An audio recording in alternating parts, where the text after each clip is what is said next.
All right, here we are. And this is a topic that I am really excited about. Like, I really like when I have a live stream topic that I'm just a huge yes to. I've really wanted to do this one for over a year, going all the way back to the summer, July of 2022, when they actually had the TDA Summit where these rule changes were made. I was there, I was a participant, as you can see in the thumbnail. And there's just a lot to this, and also it doesn't have to be that hard. And the change with burn and turns is something I'm going to cover in some detail. Let me just do what I always do now and double check that we're live properly. And good. All right, I can see us here, and you guys will come in slowly. So I was at the TDA Summit in 2022 when these rule changes were made. I enjoyed being a part of that. I enjoyed participating. It's a little nerve-wracking speaking in front of everyone, and I kept choosing to do it, partly because I thought that the things that needed to be said were important that I had to say, and partly because I was there and I might as well participate. So the first rule change, I'm giving people a little bit of time to show up. The first rule change that I'm going to talk about is something that I've been talking about in my live streams and my content for a while. The burn and turn rule that forever has existed in poker has always been centered around the idea to preserve the order of the cards in the current stub, right? So basically, what's a premature card? It's whenever a dealer accidentally does not realize that the action is not complete for a betting round, and they bring whatever's next, whether it's a flop or bringing the turn too soon or bringing the river too soon.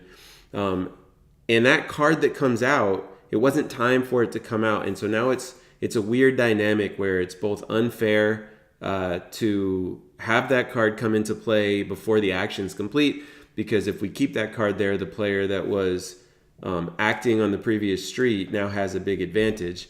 And it's also sort of this like weird feeling that a lot of people in poker have built into their systems where, oh, but that was supposed to be the card, and now the luck that I was supposed to have is not currently the luck that I have anymore, and do I get upset about it, etc. So the TDA made a decision with this to change this in 2022. And I was very excited to create this video, and I talked to them like, hey, do you care if I do this? Do you care if I even use clips from this actual TDA Summit? I'm not prepared for that right now. Maybe later I'll make a cleaner video about it. I figured I'd just do it in a live stream. I'm here. I wanted to do it. And there are some really interesting clips around this, but I'll sort of tell the story about how the whole thing went down instead. Again, I was there.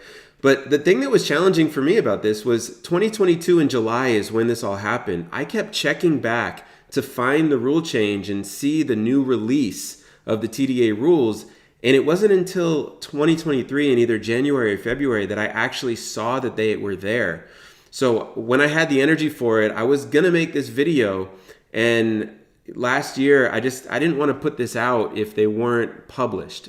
Because even though we had the discussion, even though we all voted on this rule change, just in case they went back on it for some reason that I wasn't able to anticipate, I wasn't going to talk about this until it was published. Well, it was published early in the beginning of this year. And as some of you guys know, I had to become the primary parent for my kids. So I've been, busy to start this year. And I finally, in that arrangement in my life, back to a point where I can show up for you guys and talk a lot more. And I'm really happy to be back and doing this. And so I am so excited to talk about this rule change. And we're also going to talk about the big blind ante concept, whether the ante counts first or the big blind counts first, because these two things are, for me, what really stood out in this year's TDA Summit and the rule changes that I want to talk about. And it might not be exactly what you think a rule change is. They have a structure for how they think about this, and that structure is pretty interesting in some ways. As always, even though we're talking about this topic, as always, feel free to ask questions, jump into the chat, say whatever you want to say. I'm here. Happy to answer and discuss anything that you guys want. Also, you can give your feedback and opinions. This burn and turn rule change has a lot of opinions. I've shared I've had this conversation with many supervisors, managers, and people are really passionate about this burn and turn concept. So I'm going to sort of go slowly through it and talk about how this works. And I'm also going to show you guys how you can find it in the TDA rules yourself. So instead of having it up and ready to go, I'm going to open a web browser and we're going to find it together. And so that's actually a good place to start. And so I'll tie the story in of how this change was made, because it was really interesting to me. The TDA Summit was 2 days. The first day, it got brought up and brought up and brought up, and everybody voted, no, we're not going to make this change. It wasn't until the second day that something happened that made this change actually go through. And I've never seen them re-vote on something. I'm sure they've done it. I only started attending in 2017. So I've only had 3 experiences where I'm really familiar with all of the TDA Summit. And one of them was, I wasn't there in 2019, but I watched the whole thing in the replay. But here, let's go together. And I've got the browser up in the background. Let me, I do stuff like that sometimes. Let me fix this. That's the description for the old one. Here we go. I've got the browser up, and we are going to start from scratch here. So how do we find this rule change ourselves? We type in pokertda.com, okay? This brings us to the TDA website. And here we have the TDA poker rules. So the TDA website, in case you don't know about the TDA that much, this is a nonprofit organization. They do this for the good of the game, basically, and it does help in their individual rooms. But the idea here is to have a set of uniform rules, as it says right here, that are worldwide, which is especially valuable because you have all these high stakes players that travel to play tournaments, and the lack of consistency is a lot for them to deal with for the amount of money that they're basically spending. And I love that they created this. I love the people involved in this. Literally everything about this is handled so intelligently and so well, and there's a lot to learn about the processes that they use. So on this website, you can learn more about them. There's all kinds of stuff here, but we're going to go to TDA Poker Rules. So I click TDA Poker Rules here. Then we go right down here. You can see 2022 Poker TDA Rules Recommended Procedures in Illustration Addendum. So I'm going to click this. I don't think you can see my mouse. No, you can't. But you can nonetheless see where it's going from blue to black. So we click this, and we've got this interesting, weird screen. So the top link right here, the 2022 Poker TDA Rules DocX long form version 1.0 ... So I'm going to click this one. This is the long form edits, and this is where you can find not just the TDA rules. Oh, is this actually, maybe I'm wrong about this. Hold on. Let me go back to this for a second. I'm just going to click around because these titles are actually cut off. One of these has the red lines on it usually, and one of these doesn't. So I don't see the red lines on this one. It used to be the top one. Well, let's see. Red lines, rules, red lines. This is the one I want. So the one that I opened originally is the clean one. Nothing wrong with that. We could go in and read that, and that would be everything we want. This is the one that actually shows the changes. So you can see red line changes from 2019 rule, and we've got all this stuff here. So you can see, for example, if you want to know what was changed, instead of having been there, you might not understand where it came from, but at least you can see right here it says player responsibilities, verify they're dealt the correct number of cards before substantial action, aka significant action, occurs.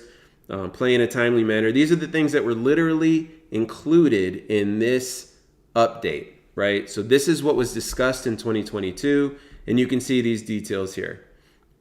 All right, so this is sort of fun, and you can see these and other devices, tools, photography, etc. Violations may be subject to penalties in Rule 71. New players entering tournament, and a lot of thought went into the wording of this stuff too. And I just have to give these guys a ton of credit. They put a lot of work into making sure that the language for all of this is as clear as possible. So what I'm going to do now is I'm going to search for the word premature, because I want to start by talking about the burn and turn rule and what it used to be and how it's changed. So here we go. You can see number 39, TDA rule number 39. irregular flops, and premature dealt cards. All right. So it talks about 4-card flops. If the flop has 4 rather than 3 cards, and you can see that this is some of the language that was changed. B was completely added if there was no burn on the 3-card flop, exposed or not, and regardless of whether the door card is presumed known. Basically, let's see. This is trying to create a uniform procedure under a specific circumstance where there was no burn card and the burn card needs to be replaced. And these rules change iteratively. Every 2 years, the rules come out. The next 2 years is all poker rooms together gathering data about how they went. And after that, the rules get looked at and discussed, and it's a cycling process. So you can see right here, C, for prematurely dealt cards. So this is the one that we're going to be talking about. For prematurely dealt cards, see recommended procedure 5. So for those of you that do not know how the TDA rules are built, there are their hard rules that are specifically followed by everybody that follows the TDA. Okay? Meaning if you're a room that says we go by TDA rules, you follow the rules that are numbered regularly, right? So 1 through, what's it go to? Looks like right here, 71 is the last one. I'm like familiar with these on and off, right? So I can't keep every single thing that's in here in my head. So what I try to do is I keep familiar with it. When I'm more involved in poker tournaments, I'm more familiar with these rules. And when I'm less involved, I'm less familiar. But we've got 71 of these rules that are the rules that TDA run tournament series follow. And they're very valuable in helping us be consistent in the industry, especially for high stakes. And then down here, we have a different section. We have recommended procedures. Okay, what these are, it's not the rules that each room follows. These are basically the test rules. These are the rules that the TDA wants us to follow, but it just doesn't feel like we're ready to say this is a rule. This is more like the space where it's what the TDA thinks, and I can say we think that we want for poker, but we want some time to figure out if this is really something that we want to make a rule. So the poker rooms that follow the TDA procedures are not required to follow the recommended procedures of the TDA. And also, if they want to, they get support from the TDA because it is written that the TDA recommends these things, okay? That's a nuance there, but it's an important one. This is the space for the TDA and for the world of poker where the poker rooms that want to follow whatever makes the most sense to the people, to the minds of poker, the rooms that want to follow that can go and follow the TDA rules, and then for the recommended procedures, that's everybody's best suggestion. And the poker rooms can follow it and get support from the TDA, meaning the TDA is supporting this rule change, basically, this way of doing things. And also, it's not required by anyone that's in the TDA. That's none of the tournament series are required to do these procedures. Each room can do whatever they want. Now, of course, any poker room can have whatever set of rules they want. No one has to follow the TDA. But if you want to say that you follow TDA rules, it's nice to just be able to relax and do what the TDA says in their regular rules, because these rules are incredibly well thought through, and it's just a nice structure to have around poker. And then the recommended procedures are the new ones. So here we go. Recommended procedure 5. So the first thing that we want to be clear about, all prematurely dealt card rules for the TDA are now in the recommended procedures. They've taken any piece of this out of the actual rules and put it into the recommended procedures. So there's some language here that's the same. Premature flop. For a really long time, the industry has, for a premature flop, the industry has been saying to do it this way, where you basically leave the burn card and then you just take the flop cards and shuffle them back in, and from there you just bring whatever you bring, right? Like there's this thought in poker for a long time, or there has been this thought in poker for a long time, that you want to preserve card order. But for a flop, it's weird because, you know, you can make an argument that you know what the turn and river are supposed to be, and supposed to is in quotes. I'll talk about that in a second. But the idea here is that when you shuffle back in, if you were to pull out the turn and the river when you have a premature flop, if you decide that you care about the card order in the first place, which I actually don't. I don't think it's even valuable, and I'll get into that in a moment. But if you were to pull out the turn in the river, there's a lot that can go wrong is the simplest way to address why I think that for years a premature flop has just been a strict reshuffle, don't worry about it. Like, where are you going to put those cards? They could get flipped. They could get mistaken for mucked cards. How do you protect them? In order to have that procedure where you keep that card order intact, there's all of this problem. And then I love the fact that they've been doing it this way. And they have been doing it this way, right? They leave the cards in order for a premature flop. So a premature turn card has always been, have you heard the term in poker, we're going to leave the natural river as the turn, right? We're going to bring the natural river as the turn and shuffle in if we get to a river. The idea of bringing the natural river so that the card order is preserved is something that when there's a premature turn card, that's been something that the industry cares about, right? And again, what's a premature card period? It's whenever the action is not properly complete on a betting round, and when the dealer brings the card before that action's complete for whatever's next, whether they bring the flop or the turn or the river. And also, if there's not substantial action, it is deemed to be premature. So substantial action would be, there's different definitions of this. Actually, let's do this right here. So the TDA, let me see. They probably call it significant. Let's see. Nope, substantial. So substantial action. Let's see where they define substantial action.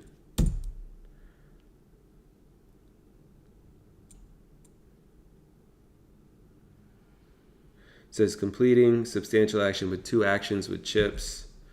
Completing substantial action. I'm just looking for a definition that they provide for substantial action.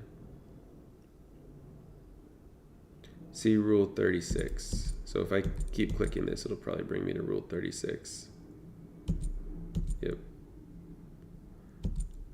It was the next rule down. Of course it was. All right. Substantial action is either A, any 2 actions in turn, at least one of which puts chips in the pot. So not 2 checks or 2 folds, but if somebody puts a chip into the pot and then there's another action as well, could be a check or a fold if somebody put money in the pot. Or B, any combination of 3 actions in turn, which would be check, bet, raise, call, fold. Posted blinds do not count towards substantial action. And then there's also some schools that thought, I don't know how the TDA handles the type of thing where everything happens incredibly quickly. I assume that the floors go to rule number 1 if there's a technical rule for substantial action that's followed, but it's just ridiculous. 0.25 seconds went by and you had somebody put money in the pot. So somebody was skipped and then someone puts money in the pot and 2 people fold immediately, for whatever reason. There's some gray areas, my point there. But yeah, the idea here is that whenever a premature card comes, it's only premature if there has not been substantial action, which is why I'm talking about this now. Okay, so going back to this rule, we're going to go back down to recommended procedure 5 because I want to explain what they did here. So previously, I'll summarize it and make it easy. A premature flop and a premature river used to be handled the same way, which is, let's see, leave the river burn you leave the burn card and you shuffle everything else into the deck. Okay. Now, just to be clear, as the supervisor, when you're managing a situation with a premature card, Premature flop, premature river, and nowadays, according to this, premature turn is the same. You don't have the dealer immediately shuffle in. As a supervisor going to the table, and hopefully your poker room will train you with this, when there's a premature card, you go to the table, you first determine as a supervisor whether or not it was actually a premature card, meaning you're evaluating for substantial action. Okay, right now I'm talking to the supervisors out there. I'm not talking to the dealers. For you dealers that are listening or people that want to deal, this is important information, but the supervisors are the one that come to the table to handle this situation. So as a dealer, if you believe that there was a premature card, or if you have any resistance from the players, like, wait a minute, I didn't act yet, anything like that, even if there was substantial action as the dealer, you still need to let the supervisor handle that. So you have to call the floor. Floor comes over. Floor first evaluates whether or not it's a premature card, meaning was there substantial action? Okay. If there was not substantial action and it is a premature card, then from here, the supervisor is not going to have the dealer just go and shuffle in, right? This procedure says you're supposed to have the dealer shuffle this in. However, you need to actually complete the action first. It's important not to skip that step. What's going on here? How do I get this unfrozen? There's something going on here where the screen is frozen. All right. So that action that was missed on whatever street it is needs to be completed. Because you're not going to burn again, you do not want the dealer to shuffle the cards yet. And so you need to tell the dealer, hold off a second, I'm going to complete the action. This communication is really important because the dealer can be sort of like panicked in a moment where they've made a mistake. We as dealers, when we're new, especially when a player is upset with us because maybe they wanted that card or something like that, we're in a weird spot because we sort of feel like, oh, I should be doing my job better. They're upset with me. Like, I've done a bad job. You know, it's a whole internal process to let all that stuff go. But as a supervisor, you need to be aware that the dealer wants to try to be perfect now. And there's some dealers that take that initiative to try to be perfect immediately. And so there's a mentality you have to have as a supervisor to be preventative in this case. So you do not have the dealer shuffle in yet. You need to wait and have the dealer first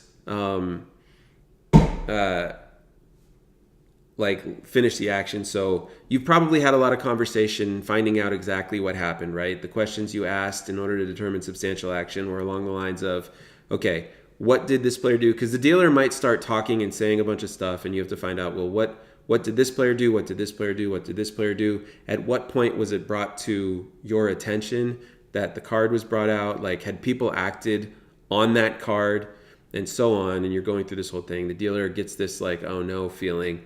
And then you're now on the flop, or you're on whatever moment that is, and you complete the action as a supervisor.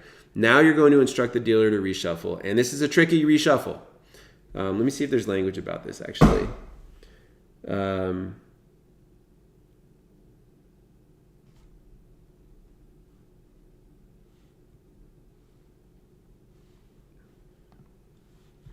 I don't see any language about this.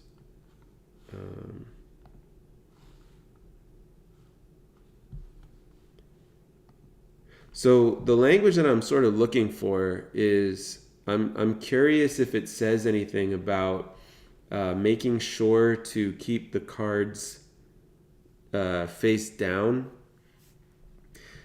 There was a conversation where we acknowledged that a lot of people, especially people that are new to dealing poker, read these TDA rules, and putting language in the TDA rules about, I'm going to actually download this and then bring it up.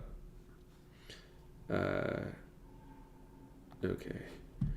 I'm going to download this and use this video instead because this is, it's making my computer run slow. But there's a lot of dealers that read this stuff, and when they read this stuff, they learn from it. And so I had thought that they put language in here saying that the dealer must be instructed to keep all the cards face down. You know, dealers have the habit, because we're taught how to shuffle, of when you mix the cards, which the supervisor is going to tell you to mix the cards, then the supervisor is going to tell you to square them up, but you don't square them up like normal, where you pick them up and then square them up where people can see what the cards are. It's in the middle of a hand. You can't let anyone see what the cards are. And so you square them up face down. And the general thought was that it's best for the industry if these rules mention that, so that a new dealer reading it remembers, oh, if there's a premature card, I have to shuffle them without exposing any of them, which is a different procedure. But I don't actually see the language in here. I'm curious if any of you see that language. I also don't see any comments right now. Is anyone leaving comments and I'm just unable to see them? I'd be curious if anyone was leaving comments. This is me seeing if anyone's leaving comments and I can't see them. Now hidden show activity. Nope, not yet. That's okay. So, yeah, it's an interesting little detail, right? But right here, they're talking about the new procedure, which is what I'm basically talking about. So, the dealer is. I want to just take a second and acknowledge I'm having a little bit of a tough time explaining this. I feel sort of self-conscious about how wordy I'm being. I want it to be good, and at the same time, I prefer to rehearse stuff like this. I chose not to do it this time, and as always, I'm slapped in the face by the reality that not rehearsing some of this stuff in a live stream causes me to be wordier, and I feel sort of embarrassed by that. But also, you know, it is what it is, and I can keep going, and it's fine. So let's see. So in this, the supervisor is going to instruct the dealer to shuffle the cards when the action's complete, and then you just carry on from where you were. And it used to be like that for a premature flop and a premature river.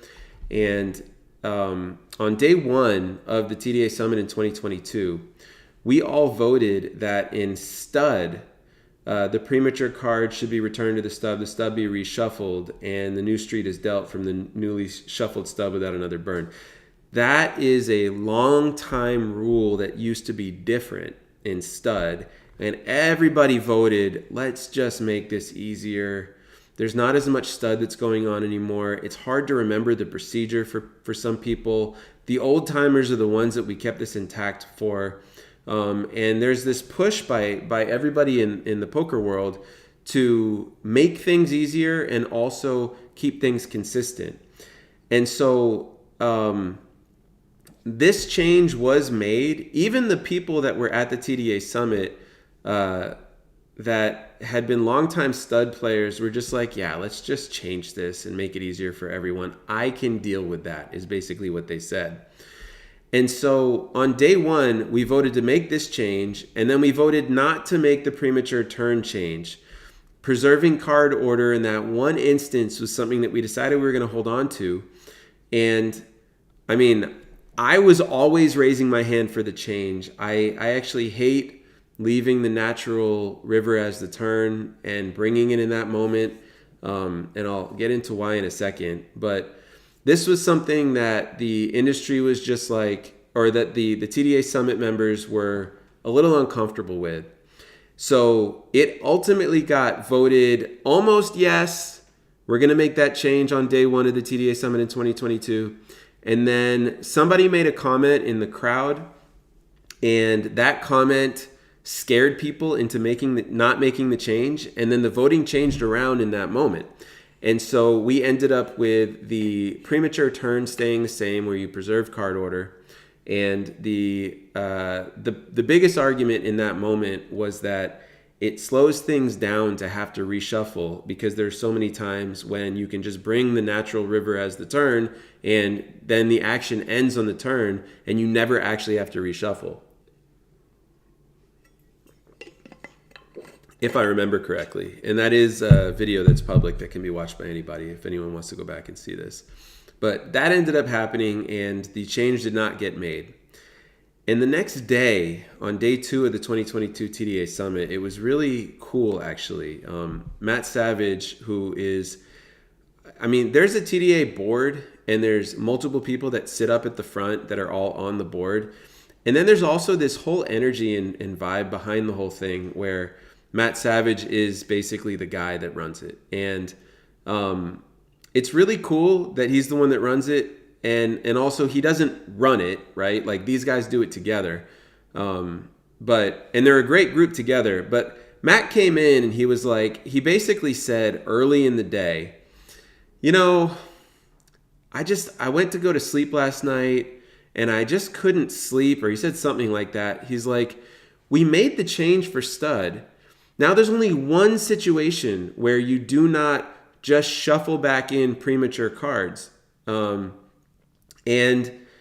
it's really annoying. And I want this change to go through. I just want it to all be the same. I want us, if there's a premature card, I want us to always just shuffle it back in. And he requested that before we do anything else, we vote on this again.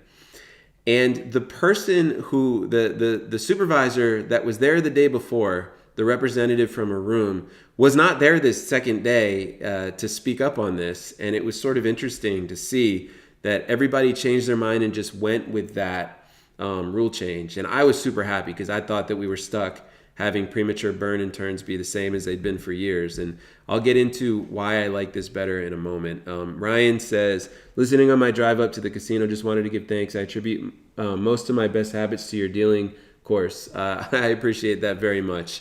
Thank you for that comment, Ryan. Thanks for being the first one to comment here today too. It is always much easier for me to do a live stream when I have people commenting. So thank you as well in a couple of different ways. And this is a really interesting one for me. I mean, this topic, I'm curious which casino you're going to, and also I hope that you're not driving and messaging, although do whatever you want, of course. Let's see. So all right, we're talking about the premature burn and turn. There's a mentality in poker that's been there forever of card order. Okay, it's almost like the gambler's mentality in the first place that gets a lot of people to play games in the first place of how things go in terms of luck. But I want to mention that this has been brought up year after year in the TDA Summit, and I thought there was a really good argument in 2019 for it, not 2022 when I was just there, but 2019, I thought there was a really good argument that was made. Somebody mentioned that so many poker players used to love full tilt poker, and we all were fine with full tilt poker the way that it was. And they mentioned that full tilt poker in their back end did not create a full 52 card deck that was shuffled for each hand. Instead, what they did was every single time a card needed to be given, it was pulled randomly using an algorithm, basically. So, when all the cards were dealt out, it would just take the remaining cards and give random cards. So, in other words, there was no card order for full tilt poker ever. And I remember hearing that in 2019 and really liking that. Like, the topic of conversation at the time was random card theory. And random card theory is something that the TDA has really wanted injected into the heart of the poker community for a really long time, because ultimately the truth behind random card theory is cleaner than what people consider to be the truth about preserving card order. And there's, like, for example, mathematically, if you have a turn card that's exposed, and now we're saying that this card cannot be the turn anymore, the card that was going to be the turn cannot be the turn anymore, and you remove that from the list of available cards that come as the turn, you're now giving this one card that was originally going to be the turn half the chance to come out. It can only be the river if it comes out at all. And mathematically, that is a inconsistency with how the game is supposed to be, right? Like, each card that's available is supposed to be available for any card that comes out into play. And, I've said this to a lot of really intelligent people in poker, and this point doesn't seem to land properly. And I'm sort of fine with that. But just let it be said that the premature turn procedure that used to exist, where somebody would bring the natural river as the turn, does not provide the most fair chance for each card to come out. It skews it in a situation where it doesn't actually have to. It doesn't actually have to, because while you can say that the river that's sitting in the deck would have come out, right now in this moment, before we know what that river is, it is a random card from our perspective.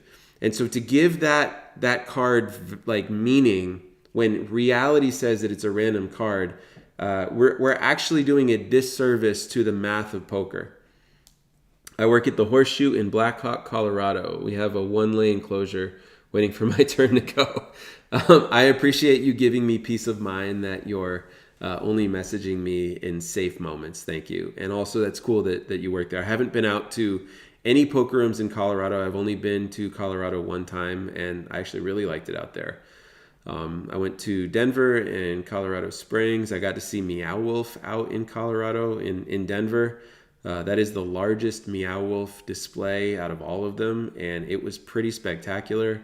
And in Coast Springs, as the locals told me they call it, I had a pretty good time, and I really liked the vibe there. And yeah, that's cool. I imagine that Colorado poker players are pretty chill. I've never, like I said, I've never been, but I'm sort of curious what your answer is to that. Like, would you describe the Colorado poker players as chill or not?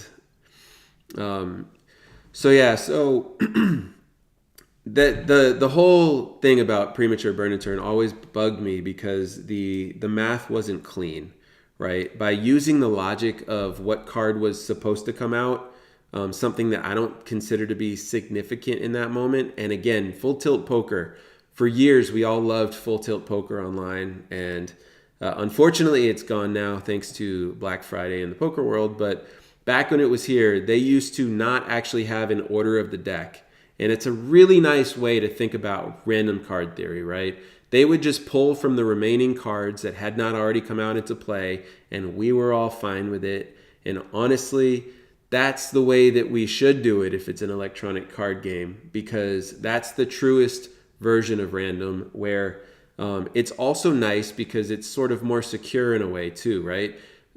If there was no deck in a dealer's hand, there would be no way for a dealer to choose what card was coming, right? Like if there was a shuffler that only gave the dealer one card at a time, there's no such thing as manipulating that deck, right? Similarly in online poker, and there's all these things with online poker nowadays with like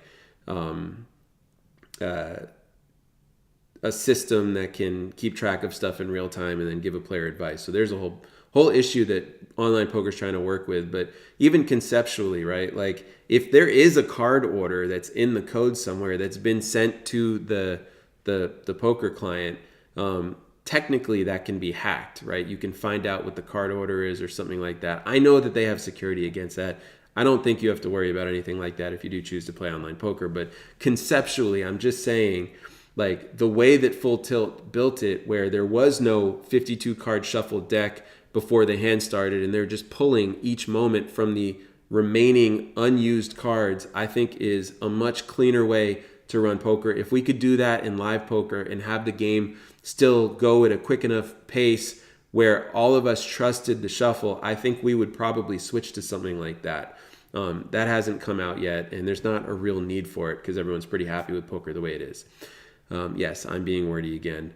So that is the essence behind the change for the premature turn. That being said, if you work in the industry and you choose at your poker room to use the recommended procedure for burn and turns, where you no longer shuffle any cards, you no longer preserve card order, you no longer bring the natural river as the turn, and you're going with random card theory, the way that Matt Savage and the rest of the TDA articulated to us to communicate it to everybody that plays poker to make it as simple as possible was, they said, just tell them for premature cards, we do it the same way with any type of premature now, right? So we're not trying to tell them the math is cleaner. We're not trying to tell them about random card theory. People don't like that conversation. It's very triggering for people. They feel unfair. They feel like there's this problem that they don't want. They don't want to have to deal with that problem. But we noticed as a group that when we just communicated that the TDA voted that all premature cards are handled the same and they're always just reshuffled, that the players and the staff were like, oh, okay, every time. That was our experience so far. And so I support that communication. I support that method and that way of thinking. And I really like this rule change. I think this is a rule change that just does things the right way. And again, if you're a supervisor or if you're running a home game and you want to try to do this like a casino, when this happens as a supervisor, first, you have your dealer communicate what happened. If you need to get any clarifying questions in order to identify if there was substantial action, you check that first. It's not a premature card unless there was substantial action. If there's been multiple actions after the flop and this player was sitting there and didn't say anything, that's not a premature card. Okay, you don't handle that the same way. That is a situation where their hand may get folded depending on what happened, etc. But it's not a premature card in the same way. The card actually came out. I guess technically you can argue that the card was still premature, right? But the thing that I'm saying is that the card doesn't come back. As the supervisor, just make sure when it's time to shuffle, which you don't do before the time to bring the card out. Why? Because you don't have a burn card again. The burn's already out, so you're going to wait to shuffle until the moment when it's time to bring the card, whatever that card is supposed to be, the flop, turn, or river. Okay, you have the dealer keep the deck real low to the table and not expose any of those cards. And keep in mind the dealer's habit, instinct, for any time they shuffle is to expose all those cards because that's just a part of the regular procedure. Ryan says, to keep it short, I would say that most of the scene is pretty chill, but due to location, proximity, it's almost all local regular players with relatively no tourist action. I see. So the vibe is relatively chill, but in the poker world, we all want to know where the action is. And with no visitors, tourists, it can be a little hard to get that action there. I see you there. I don't actually know where the horseshoe is in Black Hawk, Colorado. I don't know where Black Hawk, Colorado is. Let me do a quick little thing where I pull it up. Why not, right? Black Hawk, Colorado. Let's see where you are in Colorado. So you are west of Denver. Check out the poker room. And you said, what did you say? Drive up to the casino, the horseshoe. Boy, there's a lot of, what is this? Are these all poker rooms, casinos? Now I need to ask you a follow-up question. Why are there so many casinos and things like that in this small stretch in Black Hawk? It looks like there's a ton here. What am I looking at exactly? Interesting. Are they trying to have like a mini Vegas strip or something? Horseshoe Black Hawk. Currently, it says $159 a night. Interesting.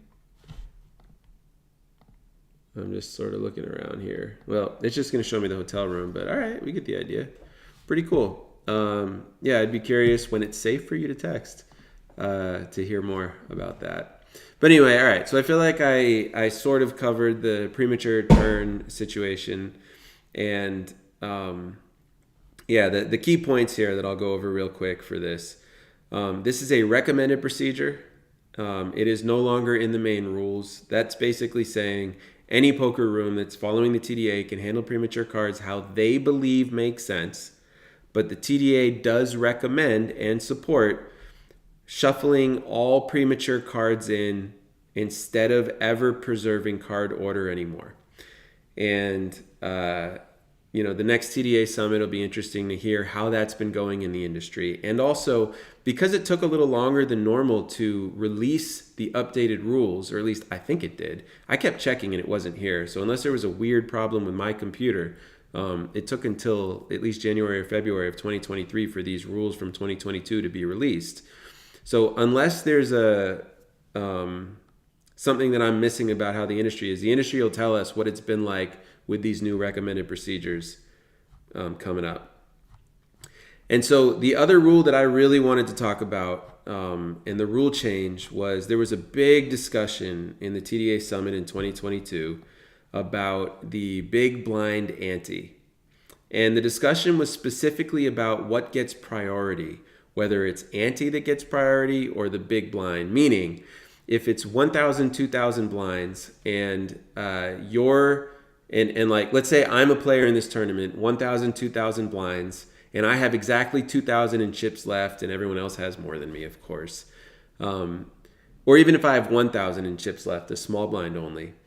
In that case, what happens with that? Does that money go into the ante in the middle? And then am I only eligible to win the ante? Or does that money stay in the big blind location and then I can win off of every single person that's still in the tournament? Let's see. Ryan says it's the only county with legal gambling. 4 poker rooms total, 45 minutes out of Denver. Just going now. Interesting. So once this county in Colorado allowed legal gambling, it sounds like a bunch of casinos and poker rooms just all like normally in a state where something like this happens, there's this whole like licensing process and there's only so many licenses. Just from looking at that map in Colorado, which I took it down, but it seemed like there was a lot of little places, and that is an interesting dynamic to have. And one thing that always seems to be true, every single time we have legislation pass and bills pass in a state about gambling, when the structure is dramatically different, we learn from it as a group. And this is an interesting thing to look at. I know that like in Washington State, I used to live in Washington State in the mid 2000s, and they had lots and lots of little poker rooms all over the place. And over the next 10, 15 years, it seemed like they condensed into larger poker rooms. I don't know if that's good or bad or anything, but that is what it seemed to be. I originally started dealing at the Nooksack River Casino back in 2007, and there was a small 3-table poker room there. The casino doesn't even exist now. And they don't have poker anymore, if I remember correctly, at their sister property, Northwood, which is one that does exist. And it's only like a short distance from where the Nooksack was. But interesting. So let's see. That's cool, though. You're going to work. I'm glad I could be talking about all this on your way to work. And Ryan, do you know what your poker room does for premature turns? So I deal in TCH Dallas right now, and I really like it in Texas Card House in Dallas. And I don't deal premature cards anymore. Like, I've dealt some in my career, but it's been a long time since I've had a premature card. And I certainly haven't dealt one since this rule change came out. And so I don't actually know what the supervisors do at TCH Dallas. I haven't asked them.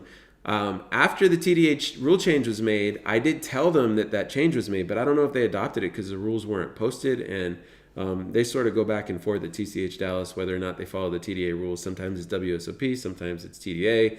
They've got multiple properties that they all want on the same page, so they try to like balance it with what's going on in the other Texas Card House properties too sometimes. But I'm curious, Ryan, do you know how your poker room, like, have you had a premature card in the last, say, 3-4 months, or seen one in the last 3 or 4 months in your poker room? And if you have, and it was a burn card, or a turn card rather, if you've had a premature turn, did they preserve the natural river as the turn, or did they do the thing that the TDA now says, which is just reshuffle period? Curious what the answer is. And if there's anyone else listening, in your poker room right now, in the last few months, to your knowledge, what is your premature turn procedure? Do you follow TDA recommended procedure 5 or not? I'm very curious what your answer is. I actually don't know what's being done nowadays in these rooms. Like this one's tough. What I'm really saying is, I can see where a poker room would have a very difficult time adopting this change. The players, how many poker players out there have received a premature card, a premature turn, and been told, this is how we do it. We don't shuffle it back in. This is how we do it. I know you wanted that card. It can't come out as the turn.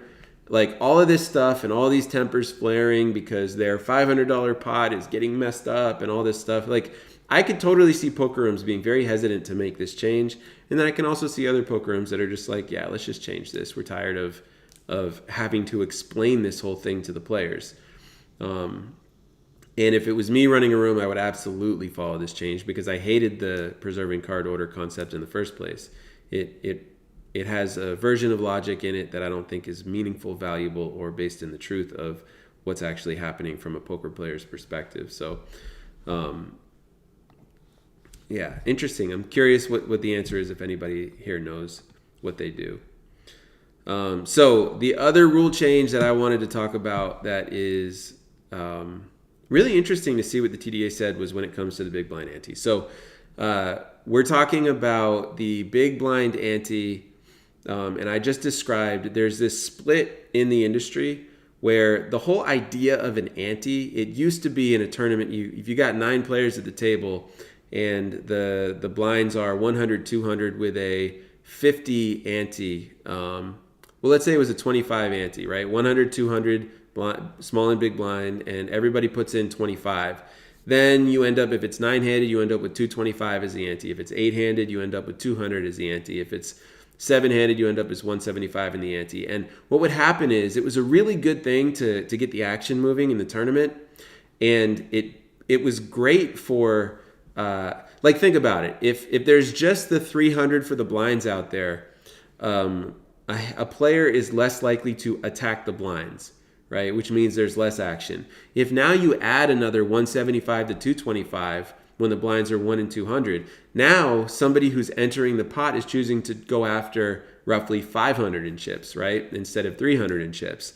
It makes it that much more enticing. It makes it that much better to get into the pot. So that ante was really valuable. But what would happen is the dealer would have to collect the ante from everybody. People were slow to get their ante out. The dealer's not allowed to deal until the antes are all collected. And it slowed the game down so much. So the industry went to the big blind ante. Now, the big blind ante is confusing because the player on the big blind is responsible both for the ante, which is, let's say it's 100, 200, 200, meaning the big blind puts in 200 for the big blind and 200 for the ante.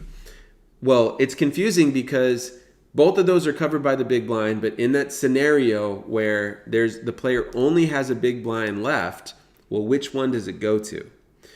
And because of the concept of the ante, for the longest time in the industry, the ante was considered before anything else. And I think someone even explained in the TDA Summit the definition of ante has first in it. Let's actually look this up.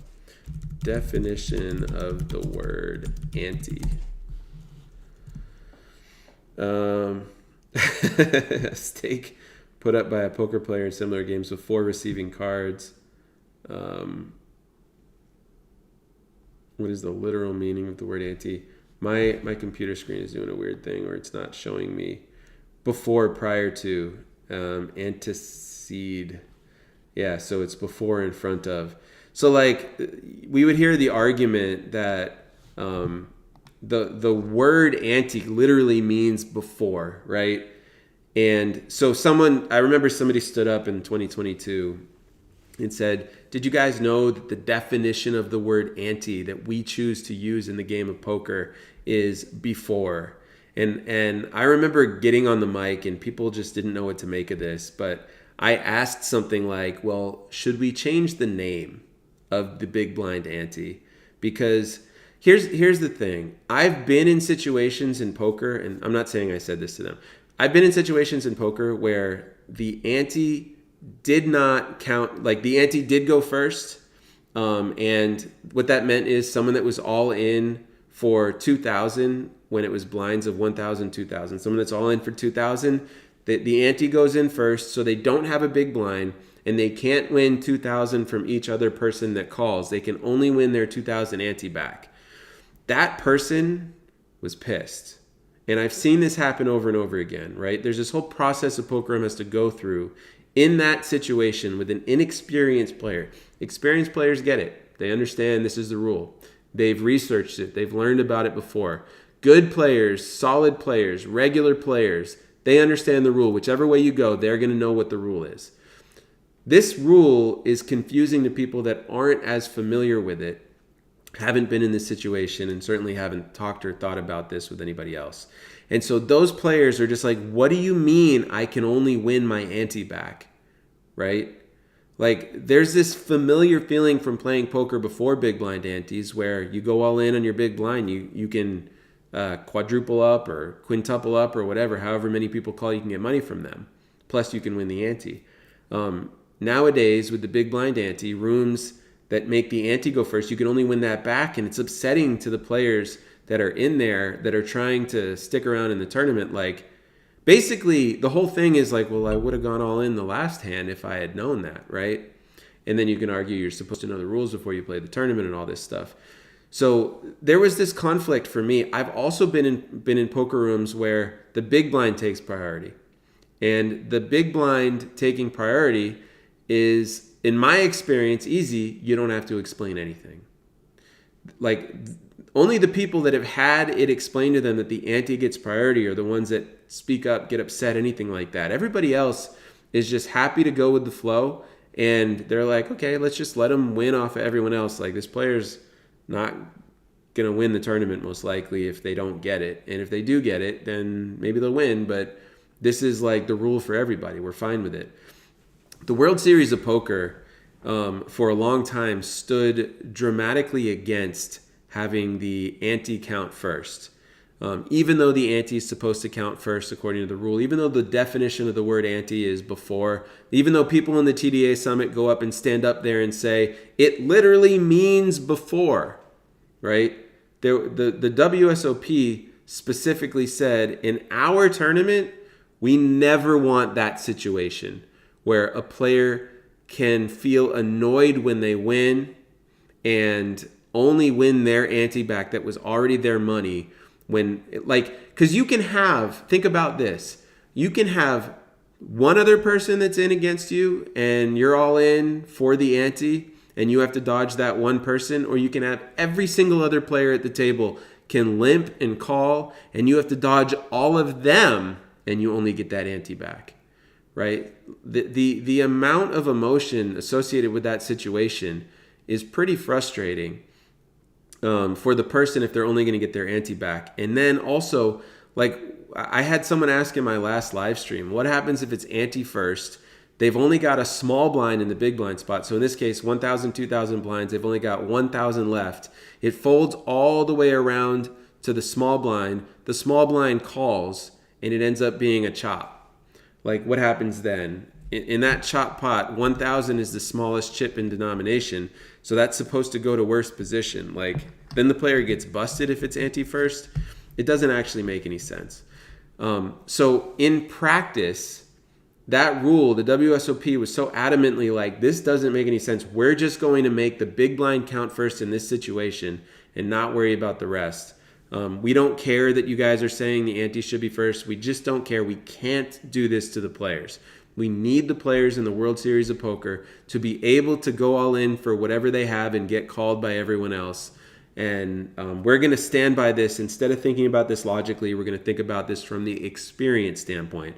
That's my words, not theirs. They never officially said that. But it was a standoff for a long time where the World Series was completely against it. And the TDA, actually, I'm curious here. If I search for this, big blind, ante,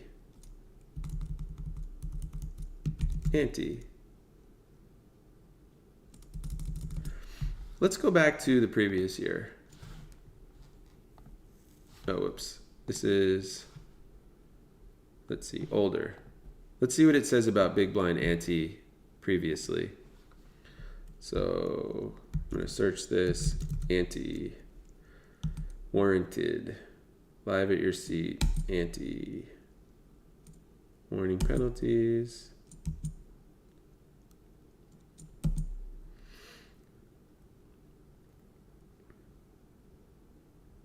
For single payer systems, the big blind ante format with ante first calculation is recommended. Ante should not be reduced, including at the final table as play progresses in the event. So it used to say that the ante first calculation is recommended procedure 11. And now we go back to 2022, and what did the TDA do? So now there were actually additional, let me get the red line one. Now there were actually additional prestigious poker tournament series that did this too, that also did the big blind first. And even though the TDA recommended ante first, it wasn't in the rules, it was a recommended procedure. And the TDA just decided, you know what, we're going to just throw up our hands and get rid of this altogether. And so now, no ante reduction. Ante should not be reduced, including at the final table as play progresses in the event. So they kept that language, and that's a recommended procedure. It's not even an official procedure. And they completely eliminated anything coming from their mouth, coming from their thoughts about big blind ante. And what that means is, as a poker room, you do whatever you think makes sense. They're out of it, right? They actually don't recommend anything anymore. The people that make up their committee are split on this. And I will make a very strong vote, in my opinion, for big blind antes, for the big blind part of it to count first. Not because it's logical. I understand where the concept of ante comes from. But because the experience of the players at the table is much better, and you're also protecting the worst players, which is ultimately good for everybody, right? The pros can take care of themselves. We all know that, right? If you're a pro and you don't think you can take care of yourself, whatever this rule is, well, I disagree with you. I think you can take care of yourself. If you're a recreational player, you're not thinking about this that much. The big blind ante, where the ante goes first and counts first, is a booby trap for you. And it's the type of thing that can upset you and make you feel worse about poker, and we don't want that. And also, there is something to be said. If every single player at that table is in, and you have to dodge 8 other players beating you, and you get the same reward as if you dodge one other player beating you, there's something that just doesn't feel right about that. And so, yeah, there's arguments against it. Well, you could have gone in last hand, but you didn't know, right? Also, there is one thing in a tournament, like encouraging a player to choose which hand they play if they're going to get a hand.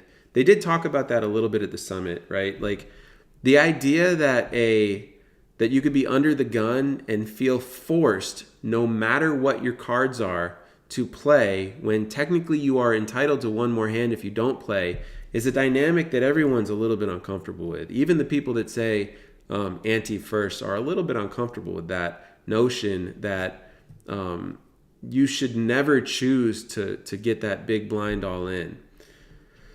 And so I am just about done with this live stream, and I appreciate you guys all for being here, and appreciate you, Ryan, for commenting. And I will be here for another couple minutes. If anyone else has anything else they want to say, I'm happy to respond to it, answer it.